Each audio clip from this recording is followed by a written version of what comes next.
Hello সবাই, আমার city village Ruhi চ্যানেলে সবাইকে স্বাগত জানাই। সেই যে মাছগুলো কিনে এনেছিলাম সেই মাছগুলোই ফ্রাই করে নিচ্ছি।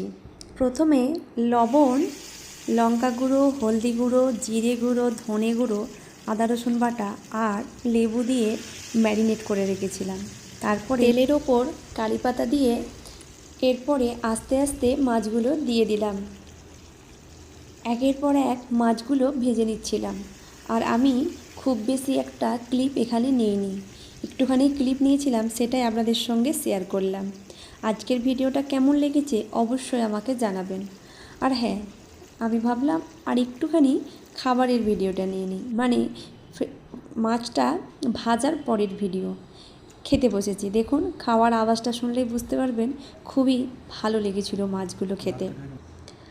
আর ভিডিও যদি ভালো লেগে থাকে তবে আমার সিটি ভিলেজ রুহি চ্যানেলটি অবশ্যই সাবস্ক্রাইব করবেন, পাশের বেল আইকনটি প্রেস করবেন, লাইক কমেন্ট শেয়ার করতে ভুলবেন না। ধন্যবাদ।